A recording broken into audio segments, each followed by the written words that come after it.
Boa noite, pessoal. Meu nome é Gabriel Rocha. Eu estou cursando a disciplina de Transferência de Calor, também conhecida como Transcal, ministrada pelo professor Fábio Alfaia. E a gente está aqui hoje para poder fazer alguns exercícios das listas 1, 2 e 3. Vamos fazer 3 exercícios de cada. E vou fazer tudo num vídeo só dessa vez, que eu acho que fica mais fácil.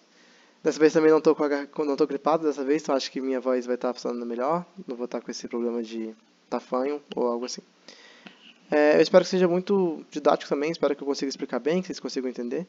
E já agradeço desde já também a atenção de quem estiver vendo, agradeço ao professor também pela oportunidade, né, de poder fazer isso aqui. E vamos começar. A primeira questão que eu escolhi foi a da lista 1, eu vou fazer na ordem, né, lista 1, depois lista 2, depois lista 3. E essa daqui foi a questão que eu realizei em sala, então eu quis pegar ela também porque é um pouco mais fácil para mim, né, já estou acostumado. E eu vou conseguir explicar um pouquinho melhor para vocês.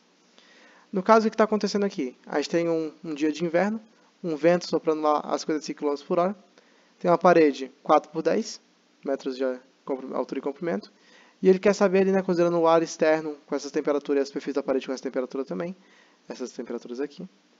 Ele quer saber a taxa de perda de calor por convecção dessa parede, e se a gente mudasse o vento para duplicasse ele, qual que ia ser o efeito, né, que ele ia ter aqui também, qual seria a sua resposta se a velocidade do vento fosse duplicada. Então vamos lá. Vou dar um zoom aqui. Como bons engenheiros, a gente tem que fazer algumas considerações, que basicamente é que a gente vai considerar um regime permanente. O número de Reynolds crítico vai ser 5 vezes 10 a quinta. O ar a gente considera um gás ideal. E desvirar de efeitos radioativos. O que a gente tem que começar fazendo agora? Vamos calcular a temperatura do filme. Mas o que é esse filme? O filme basicamente ele vai ser uma média entre a temperatura da superfície da parede e o ar. Por que a gente faz isso? Quando a gente for pegar a tabela, a gente precisa ter uma temperatura fixa para poder pegar o valor que a gente quer. Não dá para a gente pegar dois valores, tipo valor para 2 e valor para 5, não tem como. Então a gente tem que fazer uma média entre essas temperaturas e pegar o resultado lá e jogar na tabela. Só que a gente chama isso de temperatura do filme. Então, basicamente, a temperatura do filme que a gente vai ter aqui vai ser qual? A gente vai pegar a superfície mais a do ar e dividir por 2, então dá 8,5 graus Celsius. A gente vai chegar na tabela aqui, A15, né, essa daqui, e vai interpolar, porque esse valor aqui não é um dos números lá, né? Vai estar entre 5 e 10, lá. Tipo, esse valor que está entre os valores lá de 5 e 10. Aí o que a gente vai pegar de lá, né?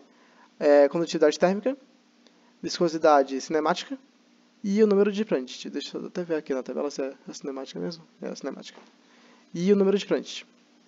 Aí tá, por que a gente vai fazer isso? A gente vai calcular o número de Reynolds com esses elementos que a gente pegou da tabela.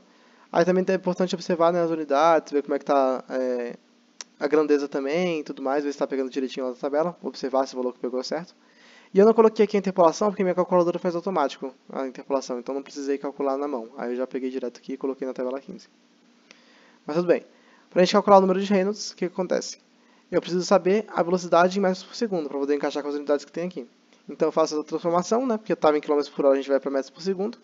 E eu também vou considerar, né, o comprimento da parede de 10 metros, né, que ele fala lá na questão. Aí joga aqui no número de Reynolds, né, para aquela parede, vai ser velocidade vezes o comprimento da parede, dividido pela viscosidade cinemática. Joga os valores aqui, faz análise dimensional, né, corta metro, multiplica esse metro com esse metro, fica metro ao quadrado por segundo aqui também. O que faz sentido, né, porque o número de Reynolds tem que ser adimensional, então a gente corta tudo, fica sem dimensão. E como esse número de Reynolds ele é bem maior do que o Reynolds crítico, então a gente pode dizer que esse escoamento, né, esse fluxo, ele é combinado. E o que acontece? Ele é combinado, então quer dizer que ele é turbulento e laminar ao mesmo tempo, né? Ele tem os dois componentes. Quando é assim, a gente pode calcular o número de Nusselt pela equação de Churchill. Então a gente vai fazer a equação de Churchill aqui e vai calcular o número de Nusselt a partir disso. Então pega aqui, ó, o número de Nusselt vai ser 0,037 vezes o Reynolds elevado a 0,8 menos 871. Isso tudo multiplicado pelo número de Prandtl elevado a 1/3. Fazendo a substituição, eu não vou nem muito me preocupar com a unidade, porque o número de Nusselt é adimensional, o de Reynolds também, o de Prandtl também, então não tem como sair unidades daqui. Faz a substituição, achou esse número de Nusselt aqui de 1,336 vezes 10 a quarta. Aí, para a gente poder terminar essa parte aqui da primeira que ele pede, a gente tem que calcular também o coeficiente de transferência de calor. Como é que a gente calcula isso? Pega aqui, né, a condutividade térmica, multiplica pelo número de Nusselt e divide pelo comprimento. Na hora que a gente for fazer tudo, a gente faz uma análise aqui dimensional também e percebe que a gente vai ter um coeficiente de transferência de calor, ou coeficiente de convectivo, de 32,43 watts por grau Celsius metro quadrado. Aí tá, agora né, a gente vai realmente calcular a taxa de transferência de calor, que é o que ele queria saber de começo. Como é que a gente faz isso?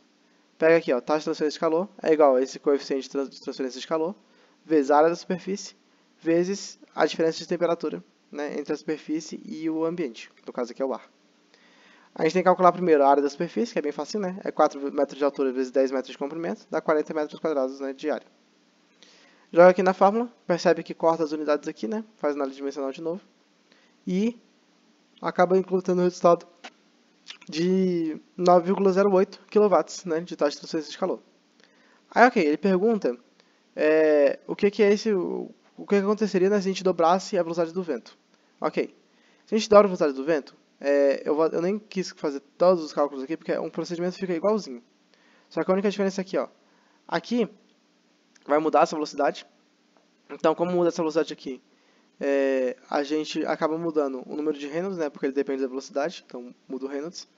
Mudando o Reynolds, ele continua sendo combinado, tá? Só para deixar claro, né? Ele até vai aumentar no caso, né, porque você vai dobrar aqui, então ele dobra também. Ele vai literalmente dobrar, então ele continua sendo maior, continua sendo combinado. E a gente vai usar ele para calcular o número de Nusselt. Como mudou o número de Reynolds, quer dizer que o número de Nusselt também vai mudar. Só que, se você for para reparar, que o número de Reynolds aqui ele é elevado a 0,8. Então, por mais que o número de Reynolds aqui seja o dobro, o número de Nusselt não vai ser o dobro. Porque é um elemento exponencial aqui, né? Então, acaba que não vai fazer exatamente o seu dobro. E é por isso que vocês vão ver lá no resultado final, que por mais que a gente tenha dobrado o vento, a taxa de transferência de calor não é o dobro. Exatamente por causa dessa exponencial que tem aqui, dessa potência, né, que tem aqui. Então acaba que isso acontece. Mas tá, aí vai mudar aqui o número de Nusselt. Como muda o número de Nusselt? Muda o coeficiente de transferência. E como muda o coeficiente de transferência, muda a taxa de transferência de calor. Só que nem eu falei para vocês, o procedimento é o mesmo. Então eu só fiz a substituição aqui. Você vê que aqui dobra também, aqui não dobra mais, né? Já expliquei para vocês por quê. Aí esse aqui vai mudar e por fim muda a taxa de transferência de calor. Chega perto assim de ser o dobro, mas não chega a ser o dobro justamente por causa daquela potência que a gente tem lá. E acaba ficando essa resposta aqui. Então, para 55 km por hora é 9,08 kW e para 110 km por hora é 16,21 kW. Então essa foi a primeira questão. Partindo para a próxima. Essa é uma questão muito interessante. Eu quis trazer ela justamente porque ela é uma questão mais aplicada, né? A gente considera o corpo humano e tudo mais, então é um negócio bem legal. E acho que é uma coisa interessante para a gente poder calcular também. O que é essa questão aqui? Uma pessoa ela vai estender os braços, né, descobertos ali com o vento. Um vento ali de 10 graus, né, 50 km por hora. Inicialmente a temperatura do braço é de 30 graus Celsius. Aí a gente vai tratar o braço, né, pro terror dos matemáticos e dos físicos, né, dos físicos nem sei, mas dos matemáticos com certeza, vamos tratar o braço do cara como um cilindro, né, já vamos fazer essa adaptação. E a gente vai considerar esse cilindro de 0,6 metros de comprimento, então 60 centímetros aí, né, de comprimento, e 7,5 centímetros de diâmetro. Então a gente deixa essa... E a gente vai determinar a taxa de perda de calor dessa transferência aqui, né. Então vamos lá. A gente também tem que considerar que é regime permanente. A gente vai considerar a pressão atmosférica, né, a pressão desse momento, como a pressão atmosférica, né, que é 1 atm, o ar como um gás ideal, despreza efeitos radioativos e trata o braço como um cilindro.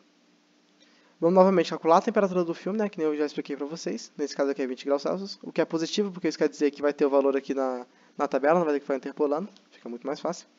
Então a gente pega na tabela 15, a temperatura de 20 graus Celsius, e pega os mesmos elementos que a gente pegou no outro, né? Então, condutividade térmica, viscosidade cinemática e número de Planck. Aí, cara, o procedimento inclusive é o mesmo, assim. O algoritmo dessas questões da primeira lista, ele é muito parecido.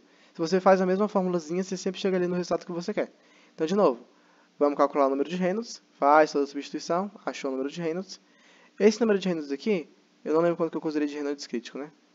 Mas esse Reynolds aqui ele é menor do que o Reynolds crítico. Porque o Reynolds crítico, eu lembro que eu falei pra vocês, está tendo outra questão aqui do lado, que ele é de 5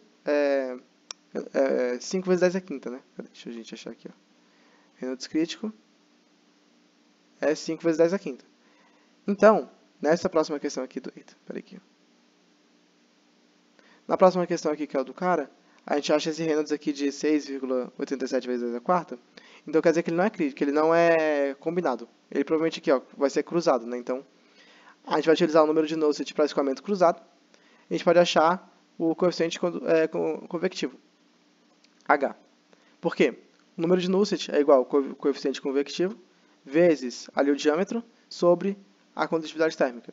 Então a gente vai fazer, a primeira coisa que a gente vai fazer é achar o número de Nusselt, que é isso daqui, para poder depois calcular o coeficiente convectivo, que é o H, e assim calcular a taxa de transferência, taxa de perda nesse caso aqui. Então, vamos lá. O número de Nusselt para o escoamento cruzado ele é um pouco mais complicado de calcular do que do escoamento, né, do fluxo combinado. É um pouquinho maior. Mas basicamente ele vai ser 0,3, né, mais 0,62 vezes o Reynolds elevado a meio, vezes Prandtl elevado a 1/3, sobre 1 mais 0,4 sobre Prandtl, elevado a 2 terços, elevado a 1/4. Vezes ainda 1 mais o Reynolds dividido por 282.000, elevado a 5/8, elevado a 4/5. É bastante potência, bastante coisinha aí, fica bem diferente. Mas a gente vai lá, calcula ele, e aqui eu já fui meio que isolando também, né? Já substituí aqui, ó, 0,075 metros, que é o diâmetro, e já também coloquei a condutividade térmica. H está aqui. E aqui já é o número de Nusselt com substituição, né? Já substitui o Reynolds aqui e tudo mais. Aí a gente vai fazer a conta. Faz toda essa conta aqui, né? Porque é um negócio bem grande. Porque você tem que jogar isso daqui, vai fazer toda essa conta. Aí pega isso aqui, joga multiplicando. Pega isso aqui, joga dividindo. E no fim das contas você vai achar que o nosso coeficiente de convectivo é 57,05 watts por Kelvin metro quadrado. Aí beleza. A gente também calcula a taxa de perda pela lei do resfriamento de Newton, que é o que a gente quer saber da questão mesmo, né? Justamente essa taxa de perda aqui. E essa taxa de perda ela vai ser o quê? Coeficiente convectivo vezes a área da superfície vezes a diferença de temperatura. Coeficiente convectivo acabamos de achar esse daqui. A gente, deixa eu tirar essa câmera daqui. A gente calcula a área da superfície diretão aqui também, né? Pega o diâmetro, pega o comprimento também, multiplica tudo aqui e acha também a diferença de temperatura. Se você for ver, né, a gente vai cortar metro com metro aqui. Tem 2 metros, né, a gente corta metro e metro quadrado. E aqui está em Celsius, né, que é o que a questão dá. Só que como é uma diferença de temperatura, tanto faz se está em Celsius ou em Kelvin, porque a diferença vai dar a mesma. Então, tanto faz. Aí acaba que a gente pode cortar esse Kelvin com esse Celsius aqui também, né, coisa de engenheiro, como eu falei, os matemáticos vão ficar malucos. Mas a gente tem a resposta aqui que é 161,31 watts, né, que é a resposta aqui da questão que a gente queria. Então fica desse jeito. E aí, basicamente, a gente pode ir para a próxima questão. Próxima questão. Durante uma visita de uma fábrica, tem um tubo, né, de vapor, 12 metros de comprimento e 10 centímetros de diâmetro. Ele está completamente exposto ao ar do ambiente. Aí lá tem uma medição de temperatura média na superfície externa do tubo, que está a 75 graus, né, quando a temperatura ambiente é 5 graus. Aí tem vento também lá no negócio. Ele tem uma emissividade da superfície, né, então vai ter coisa de radiação também. E a temperatura média da superfície em torno do tubo, incluindo o céu, é 0 graus Celsius, né? Então ele quer que a gente saiba a quantidade de calor perdido a partir do vapor durante um dia de trabalho de 10 horas de duração. Esse aqui ele é um pouquinho diferente porque ele não quer saber a taxa, ele quer saber a quantidade de calor, então muda um pouco. Mas em si vai ser algo ainda bem parecido, o algoritmo vai ser mais ou menos o mesmo também. Então a gente vai lá, calcula a temperatura do filme, eu não fiz o cálculo explícito aqui, deixa eu passar essa câmera para baixo de novo. Eu não fiz o cálculo explícito aqui, mas a média de temperatura, né, a temperatura do filme vai ser 40 graus. Pega a tabela 15, acha as mesmas unidades, as mesmas coisas que a gente achou nos outros, então permanece igual isso aqui. Calcula o número de Reynolds também, sem muito mistério, mesma coisa, que a gente já fez várias vezes. Vê que ele não é maior do que o Reynolds crítico, então de novo vai ser escoamento cruzado. Então pegou aqui, número de Nusselt para escoamento cruzado é aquela fórmula gigantesca que a gente faz agora há pouco. Substitui tudo, a gente vai obter o número de Nusselt de 122,06. Ok. Calculando o coeficiente de transferência de calor, né? Que é aquele coeficiente convectivo, já com a formulazinha que a gente tem aqui.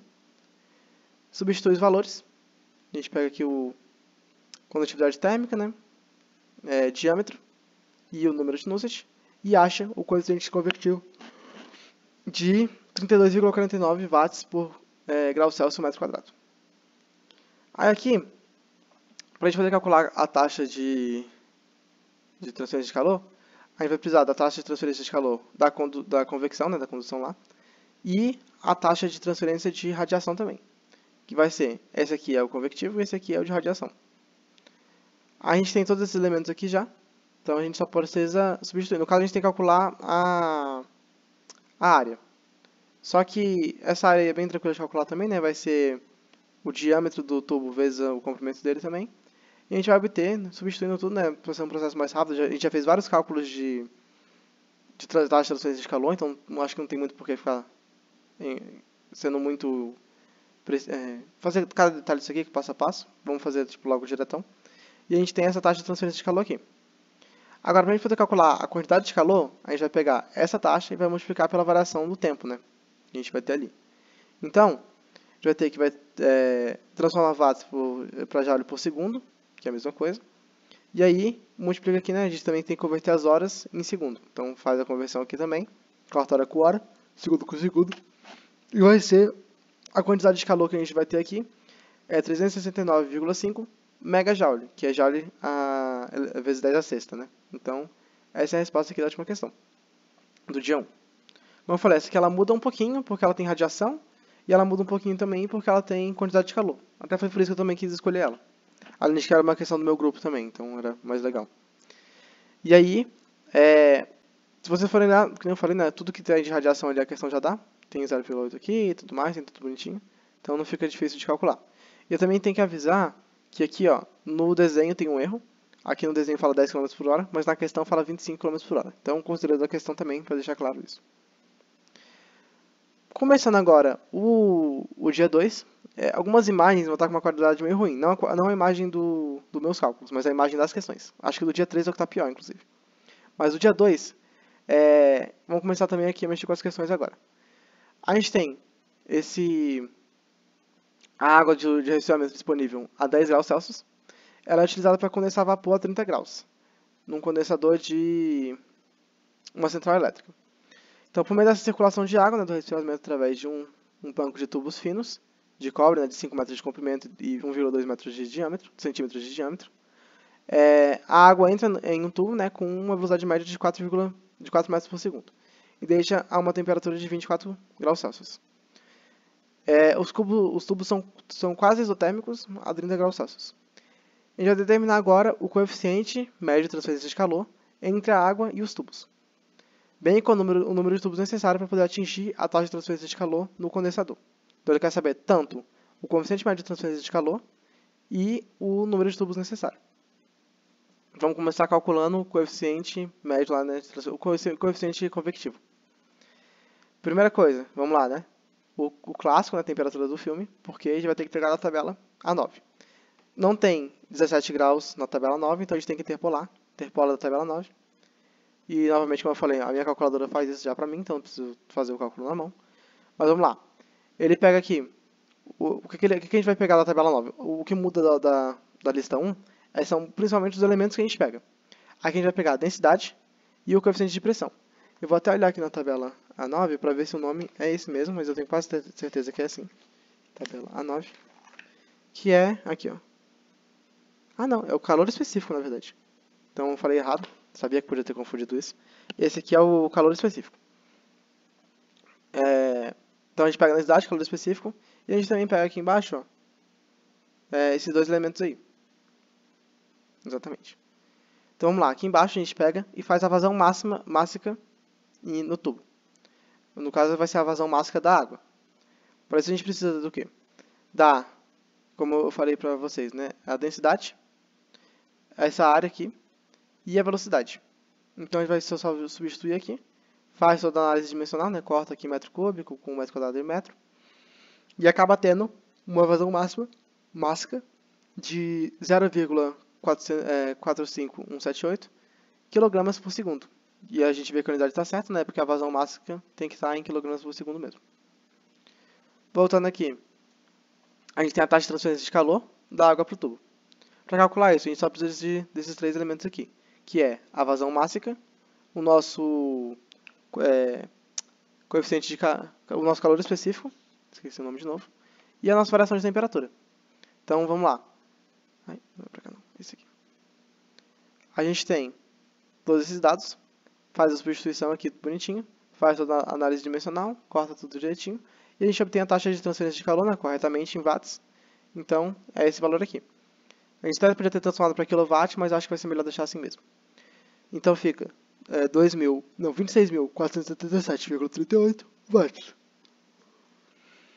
E para a gente poder continuar mexendo com isso e chegar no valor que a gente precisa, a gente tem que calcular também a diferença de temperatura logarítmica, que ela é definida por essa equação aqui, essa relação aqui. Então a gente faz toda a substituição e descobre a temperatura logarítmica como 11,628 graus Kelvin. Não coloquei a unidade aqui, mas isso aqui vai estar em grau Kelvin, isso aqui vai ser adimensional, até porque está dentro do LN, e acaba que no final das contas vira só grau Kelvin mesmo. Então, basicamente é isso aí. Mas para que a gente precisava disso? Para poder calcular o coeficiente de calor. Porque uma das formas que a gente pode calcular a taxa de transferência de calor é o coeficiente convectivo, né, o coeficiente de calor, vezes a área da superfície, vezes a variação de temperatura logarítmica. Então a gente faz esse negócio aqui. E a gente vai também, claro, né, isolar o coeficiente convectivo, joga a área para lá, joga também a diferença de temperatura logarítmica, joga aqui na fórmula e faz a análise dimensional também, né? Vamos ver tudo bonitinho aqui. E descobre que vamos ter o resultado em... vai ser 12.080,05 watts por grau Kelvin metro quadrado. Ou metro quadrado grau Kelvin, né? Tanto faz. E esse basicamente é a resposta dessa questão aqui, do item A, que era o que ele queria saber. Agora, para o item B, ele quer saber quantos tubos a gente vai precisar fazer para poder... quantos tubos são necessários, né, para a condensação acontecer. A imagem ficou um pouco ruim também, né? Peço desculpas aí, mas lendo aqui para vocês acho que dá para entender. Vamos calcular de novo a taxa de transferência de calor, só que dessa vez é no condensado. Então a gente vai fazer o quê? Vamos multiplicar a vazão máxima pela entalpia. Inclusive, ele dá essa vazão máxima aqui na questão. Ela aqui, ó. Essa daqui, ó. No condensador, né? De uma central elétrica, é uma taxa de 0,15. Então, a gente faz a substituição. E como é que a gente faz para poder achar essa entalpia? A gente vai na tabela A9, olha lá para 30 graus Celsius e acha a entalpia.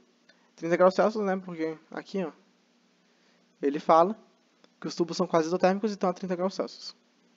Então, 30 graus Celsius. Acha lá a entalpia, tá aqui. E já pode calcular essa taxa de transferência de calor no condensado. Calculando ela, a gente pode ver aqui, ó, que a taxa de calor no condensado ela vai ser o número de tubos vezes a taxa de calor. Essa taxa de calor que a gente tem aqui, a gente vai jogar dividindo para lá, e ela é a mesma da parte anterior aqui da questão, que é essa daqui, ó. Aqui, ó. Então já tem aqui, pega ela aqui, aproveita, né? E já usa ela aqui também. Corta watt com watt, né? Porque é número de tubos, então tem que ser sem unidade. Dá 13,77 tubos. Não tem como jogar para menos, então tem que jogar para mais. E aí acaba que arredondando também seria para mais. Fica 14 tubos. Então essa aí é a primeira questão da lista 2. A resposta é essa, então. Então a gente vai ter 14 tubos, né, como resposta, e 12.080,05 também watts, né, por grau Kelvin metro quadrado como resposta também da outra pergunta que ela fez. Indo para a segunda questão da segunda lista, né, chegamos na metade aqui do vídeo. A gente tem a água a uma temperatura média de 110 graus Celsius. Velocidade média ali também está, né, de escoamento. Através de um tubo de 5 metros de comprimento e em uma caldeira. A gente tem os diâmetros desse tubo. E considerando que o coeficiente de transferência de calor, né, por convecção da superfície externa do tubo, onde ocorre seja aquele H ali, né, o coeficiente de transferência de calor, determine o coeficiente global de transferência de calor, né, o U, dessa caldeira, com base, né, na superfície interna do tubo. Então o que a gente faz? Começa também, né, pegando na tabela A9, para 110 graus Celsius, não tem que interpolar, então fica mais fácil. Pega, lá nessa tabela não tem viscosidade cinemática, então como é que a gente acha a viscosidade cinemática? A gente pega na tabela, a gente vai ter de viscosidade dinâmica, que é esse número aqui. A gente também vai ter a densidade. Então pega a viscosidade dinâmica, divide pela densidade, dá a viscosidade cinemática. Então a gente obtém uma viscosidade cinemática de 0,268 vezes 10 a menos 6 metros quadrados por segundo. Além disso, a gente também pega o coeficiente de condutividade, né, que é esse daqui, e também pega aqui embaixo o número de Planck também que a gente vai precisar. A gente vai lá e calcula o número de Reynolds, né, velocidade, pega aqui o diâmetro e a viscosidade cinemática e acha que o número de Reynolds é bem alto, né, 130.600, então ele é um escoamento turbulento. Baseado nisso, a gente vai saber que o número de Nusselt vai ser igual ao coeficiente de transferência de calor, né, vezes o diâmetro. O coeficiente que chama mesmo? Coeficiente de transferência de calor não é por convecção, é coeficiente convectivo, né? Então a gente vai pegar ele, né, também, multiplicar pelo diâmetro e dividir pela condutividade térmica. Mas, o que a gente quer saber nesse ponto aqui é justamente o nosso coeficiente convectivo. Então, para a gente poder facilitar, a gente tem que descobrir o número de Nusselt antes. E como é turbulento, a gente calcula o número de Nusselt dessa forma aqui. Calculando isso, a gente tem o número de Nusselt igual a 342. Aí faz lá, né, isola o coeficiente convectivo e joga na fórmula. Faz a análise dimensional e a gente vai descobrir um coeficiente convectivo de 23,324 watts por Kelvin metro. Grau Kelvin metro. Eu até acho... sabia. Eu esqueci de colocar aqui, na verdade acho que cortou na hora que eu digitalizei. Mas aqui é metro quadrado. Tá, só que a gente também tem que calcular a resistência térmica dessa transferência toda e tudo mais, porque aqui tem resistência térmica. Para isso, a gente vai ter que analisar a resistência térmica interna, a resistência térmica da parede do tubo e a resistência externa lá do tubo também, para calcular a resistência total. Aqui vai ser a mesma fórmula, só muda que aqui é interna e aqui é externa, que vai ser, né, o 1 sobre coeficiente convectivo, vezes a área interna também, né, coeficiente convectivo interno. Aí aqui tem esse ln do diâmetro externo, mas vezes sobre o diâmetro interno, sobre 2π, coeficiente de condutividade, vezes o comprimento. E aí, aqui do outro lado é a mesma coisa, só que aqui muda que é externo, né? Aí vai ter que calcular as duas áreas, a interna e a externa, usando a fórmula π, diâmetro, vezes o comprimento. Aí a gente descobre essas duas áreas aqui, e já pode substituir na fórmula. Substitui tudo aqui na fórmula, é bastante coisa para substitui tudo, faz análise dimensional bonitinha. Vamos achar uma resistência de aproximadamente 0,0017 grau Kelvin por watt. Quando a gente for calcular o coeficiente global, né, de transferência de calor, a gente vai precisar dessa resistência que a gente acabou de achar e da área interna. Então a gente vem aqui embaixo, vai fazer toda essa operação aqui e vai obter o coeficiente aí global como 3.676,47 watts grau Kelvin metro quadrado. Basicamente essa é a segunda questão. A terceira questão também é bem legal. A gente vai ter um óleo de motor, que ele vai estar sendo aquecido aí, e um tubo de cobre, pela condensação externa de vapor a uma temperatura de 130 graus Celsius. Aí ele dá um coeficiente global, ele quer que a gente determine a taxa de transferência de calor e o comprimento do tubo necessário para alcançá-lo. Então, a gente vai ter aqui. Essa questão é bem rapidinha, espero que ela caia na prova, porque é bem tranquila de fazer. Deixa eu me ajeitar aqui. E a gente também faz algumas considerações aqui, mas vamos lá. Calculando a taxa de transferência de calor do óleo, né, transferência de calor do óleo, a gente pega aquela fórmula lá que a gente já está acostumado, transferência de calor, vazão máxima, de novo, calor específico, agora acertei. Calor específico, acertei. Vezes a diferença de temperatura, né, temperatura externa menos temperatura interna. Faz a substituição, vê até a análise dimensional também, e descobre, né, que essa transferência aqui que a gente está fazendo, né, do óleo, transferência de calor do óleo, é 25,2 kW aí, né? Beleza, aí já descobriu a primeira coisa que ele queria saber, que é a taxa de transferência de calor do óleo. Então já está descoberto. Agora ele também quer saber o comprimento necessário. Para isso a gente vai ter que calcular a temperatura média logarítmica, de novo. E aí para isso a gente precisa da variação de temperatura 1 e da variação de temperatura 2.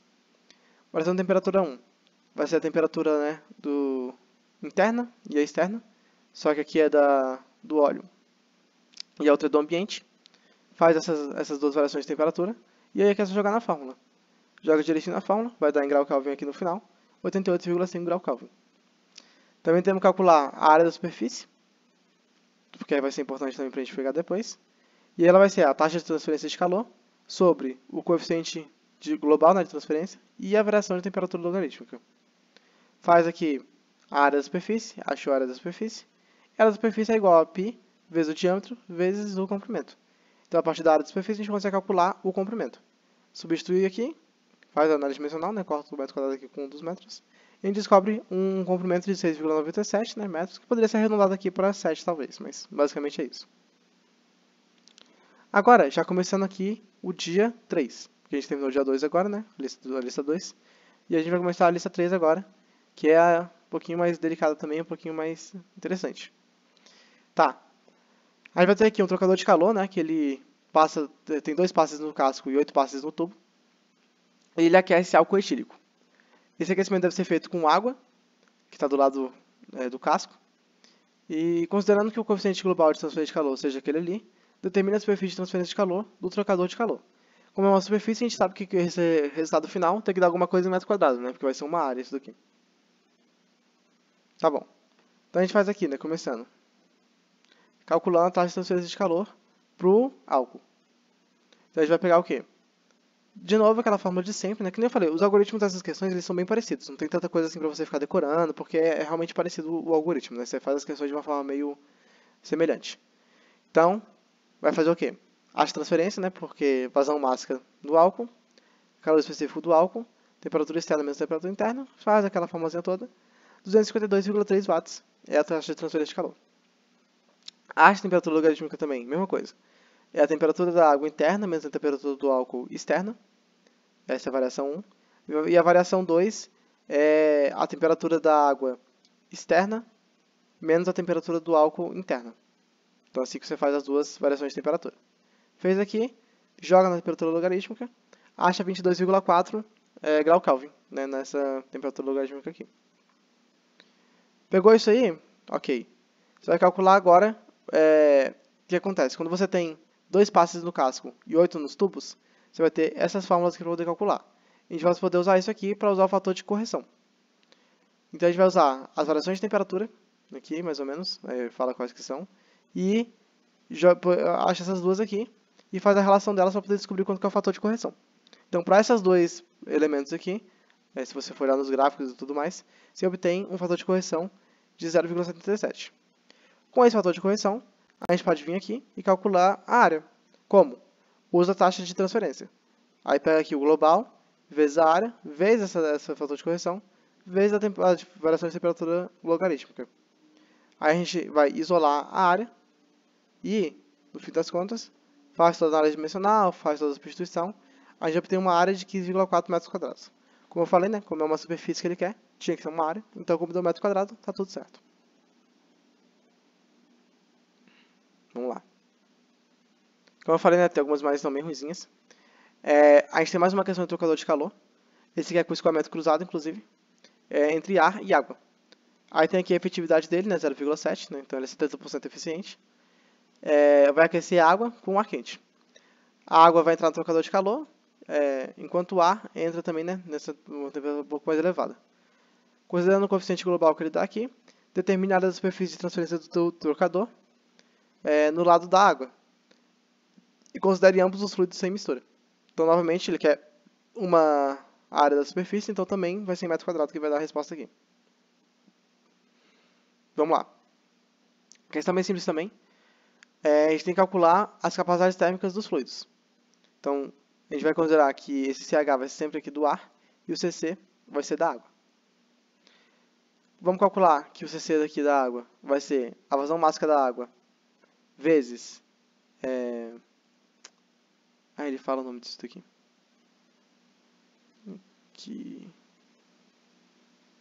O calor, de novo, né, o calor específico lá. Faz aqui esse cálculo e acha que o da água, a capacidade térmica da água é 9,09 kW por grau Kelvin. E por que acontece? Você vai cortar quilograma com quilograma. Joule sobre segundo dá watts, só que como está em quilo, então fica kilowatts. E grau Kelvin sobra também. Calcula também para o ar. Faz aqui também o cálculo. Acha 36,37. E a gente então descobre que o mínimo, a capacidade térmica mínima, é a da água e a máxima é a do ar. Para a gente poder calcular isso daqui, a gente tem que dizer que o mínimo sobre o máximo, então a gente faz esse cálculo aqui, e acha 0,25, né, aproximadamente. Aí, eu esqueci de colocar aqui para vocês, agora que eu reparei, mas a gente pega um gráfico que ele é mais ou menos assim. Ele vai ter um eixo de efetividade, de eficiência, né, que no nosso caso aqui é 0,7. Aqui embaixo ele tem o valor desse NTU aqui, que se eu não me engano é Number of Thermal Units, alguma coisa assim. Então, Number of Transference Unit, alguma coisa nesse sentido. Aí, ele vai ter esse gráfico, né, que ele tem a efetividade aqui, o NTU aqui embaixo, e ele tem umas curvas que dependem desse C aqui. Então, por exemplo, a gente vai ter lá que nossa efetividade é 0,7. Então, a gente vai olhar nesse lado aqui 0,7. Acha a curva correspondente a 0,25. Geralmente elas vão de 0,25 a 0,25, então não vai ter que interpolar nesse caso aqui. Acha lá, né, essa curva no gráfico, que seria o 11,26 aqui da figura lá, a figura 11,26E. E a gente, para esses dados que a gente pegou, esse C aqui e essa efetividade que a gente tem de 0,7, a gente acha o NTU de aproximadamente 1,4. Para calcular a área, a gente usa NTU é igual a U vezes a área da superfície sobre o C mínimo. Substitui, né, isola o A, substitui tudo direitinho. A gente obtém uma área de 49,9 metros quadrados, né? 50 metros quadrados na nossa área aí. E aí, para poder acabar, passei demais aqui, a gente tem a última questão, que é um vapor sendo condensado sobre o casco de um condensador com um passe no casco e 8 passes no tubo. 50 tubos em cada passe. E a água de resfriamento, né, ela entra nessa temperatura, com essa taxa aqui. Os tubos têm parede fina, que tem esse diâmetro aqui, esse comprimento por passe. E considerando que o coeficiente global de transferência de calor seja esse daqui, ele quer que eu saiba a taxa de transferência de calor e a taxa de condensação do vapor. Para fazer isso, a gente vai fazer o quê? De novo, a gente vai usar o C mínimo, no caso aqui igual esse CC aqui da água. E vai ser a massa, né, a vazão máxima, vezes, né, o calor específico. Acha aqui direitinho que o C mínimo é 2,55 kW por grau Kelvin. Como a gente está mexendo com condensado, a capacidade térmica do vapor é considerada infinita. Então quer dizer o quê? Quando a gente for calcular o Cmax, ele vai ser aproximadamente infinito por causa disso. E então a gente vai ter que o C é C mínimo sobre o infinito. Só que qualquer coisa sobre o infinito tende a zero, então a gente pode substituir aqui por zero. E a gente vai poder fazer as contas considerando isso. Se a gente for ver a taxa máxima de transferência de calor, a gente usa o C mínimo para calcular ela. E a variação de temperatura também. Calcula isso daqui. Acha que essa taxa máxima é 38,25 kW. Faltou o ponto aqui em cima, mas tudo bem. Calcular a área da superfície. A gente vai calcular com isso daqui. Isso aqui é o número de tubos, aqui é π mesmo, diâmetro, comprimento e tudo mais. Achamos 37,7 metros quadrados. Esse é a área da superfície. De novo a gente vai usar o NTU, então substitui aqui os valores. E a gente obtém, né, só que dessa vez a gente estava calculando o NTU mesmo. A gente obtém que o NTU é 44,35, né? A gente estava calculando o NTU até esse ponto aqui, 44,35. Aí tá. Determinando, por que a gente vai achar agora? A efetividade para um C igual a zero, que a gente achou aqui, e o NTU muito alto. Para a gente poder fazer isso, a gente podia usar o gráfico, mas é mais fácil a gente usar essa expressão aqui. Quando o NTU é muito alto, a gente considera que a efetividade é igual a 1 menos a exponencial desse NTU. No nosso caso aqui, isso aqui ficaria aproximadamente 1, então fica até mais fácil fazer os cálculos. Por quê? A taxa de transferência de calor, ela vai ser, a taxa, né, vai ser igual a esse efetividade vezes a taxa de transferência máxima. A gente já tem esses dois dados, faz a substituição e acha 38,25 kW. Aí tá, deixa eu tirar a câmera daqui. Deixa eu colocar o lado de cá. Pronto. Taxa de condensação do vapor, né, que é o que ele queria realmente saber aqui na parte B. Que vai ser, porque na parte A ele queria a taxa de transferência de calor, né? Agora, mas aqui ele também quer, só que ele quer de condensação do vapor. Acha a vazão máxima, pega a taxa de transferência e divide pela entalpia. A gente vai obter o valor de que essa taxa de condensação do vapor é igual a 0,0157 kg por segundo. Então a gente descobre, né, os dois valores que ele queria e termina as questões, as 9 questões que eu falei que ia fazer. Eu gostaria de agradecer a todo mundo que assistiu até aqui, espero que tenha sido legal, espero que tenha sido divertido e espero que vocês consigam ter entendido e tudo mais. Se alguém quiser tirar alguma dúvida comigo, pode falar, estou sempre aberto para isso. Espero que eu não tenha cometido nenhum erro muito grave, nada do tipo. E novamente, né, muito obrigado pela atenção, muito obrigado aí para quem pôde estar ouvindo, né, muito obrigado pelo professor novamente. e espero que dê tudo certo na prova.